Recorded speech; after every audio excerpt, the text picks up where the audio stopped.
Look up at the sky or walk through a quiet forest, and our planet feels like a perfectly balanced, peaceful sanctuary. But that quiet stability is an illusion. Long before this planet existed, the entire universe was compressed into a point smaller than a single atom. Without warning, that dense point violently expanded outwards, creating a massive, chaotic cloud of primordial particles and raw energy. From that moment on, the habitability of Earth resulted from chaos rather than design. The precise orbit and mild seasons we enjoy today were forged by billions of years of catastrophic collisions and explosions. The water we drink, the oxygen we breathe, and the solid ground we build our cities on, every single element required for human survival is the direct byproduct of an apocalyptic cosmic disaster. Go back about 4 billion years to a period known as the Hadean Eon. The early Earth was a completely inhospitable sphere, buried under oceans of glowing lava and battered by thousands of constantly erupting volcanoes. Then, millions of icy meteorites bombarded this fiery surface. Upon impact, the extreme heat of the lava instantly vaporized the space ice into thick steam. This built massive atmospheric clouds that eventually poured down in relentless rain to fill the first oceans. Around this same time, a Mars-sized planet named Theia collided directly with our early Earth. The sheer force of the impact shredded the outer crust of both planets, blasting a massive superheated field of rock and dust into orbit. Earth's intense gravity immediately caught that scattered debris ring, slowly crushing it together over millions of years to form a single solid sphere, our Moon. Without those terrifying extraterrestrial impacts, Earth would be a dry, erratic rock spinning wildly on its axis. We rely entirely on that ancient violence for the water in our cells and the gravitational stability that keeps our seasons predictable. Volcanic vents on the ocean floor acted as natural chemical reactors, forcing simple atoms like carbon and hydrogen into increasingly complex organic chains. Over millions of years, these heat-driven reactions synthesized the basic amino acids, the building blocks that would eventually assemble into the first self-replicating molecules. Looking at this image of the barren Martian surface today, an alternative scientific theory suggests early Mars actually cooled much faster than Earth. Fully formed bacterial cells may have developed there first, eventually hitching a ride to our oceans on the back of meteorite fragments blown off the Martian surface. However it arrived, that early microscopic life was soon trapped.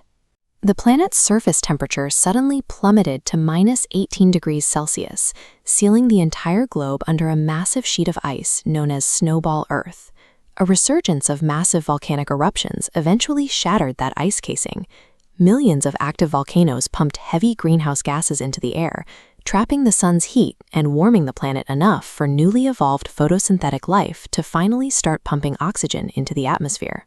Biological life only advanced beyond single, isolated cells because it was repeatedly forced to adapt to survive these life-threatening planetary temperature extremes. Fast forward to about 65 million years ago.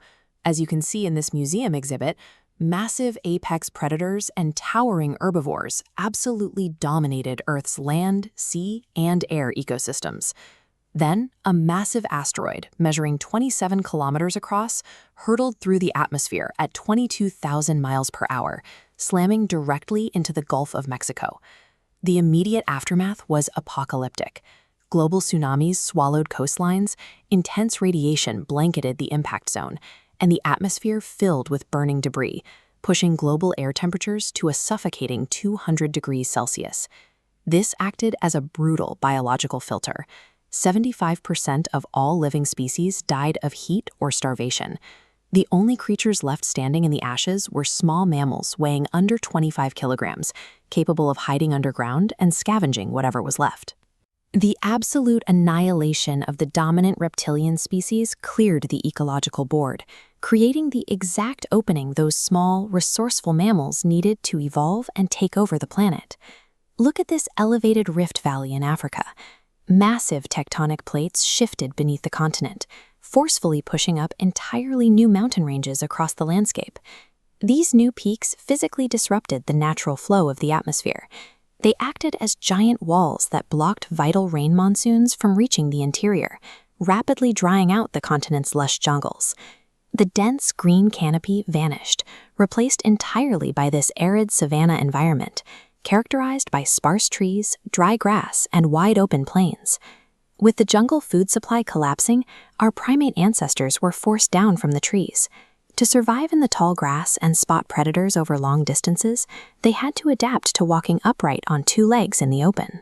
This regional climate collapse acted as a powerful evolutionary pressure. Forced to navigate a more dangerous, open world with limited resources, our ancestors faced a new set of survival challenges that favored bipedalism and eventually a more complex brain. Today, humans sit comfortably at the top of the food chain, living in a narrow window of geological time that feels perfectly balanced. But look at these dark plumes of industrial smoke. Through rapid, unchecked industrial activity, we are artificially replicating the same massive greenhouse effects that ancient volcanic eruptions caused, drastically altering the chemical composition of our atmosphere. You can see the immediate consequences in this aerial image. The stark contrast line between healthy green forest and actively burning deforested land represents the forced destruction of habitats, driving a rapid acceleration of species extinction worldwide. We have started as tiny 6-inch mammals, cowering in the dark to survive a global cataclysm. Now, we have grown into the exact type of destructive, planet-altering force we once hid from. We have become the asteroid. If we do not change our trajectory, the Earth itself will be fine. It easily survived the Hadean Eon, the impact of Theia, and the freeze of Snowball Earth. But we will be the architects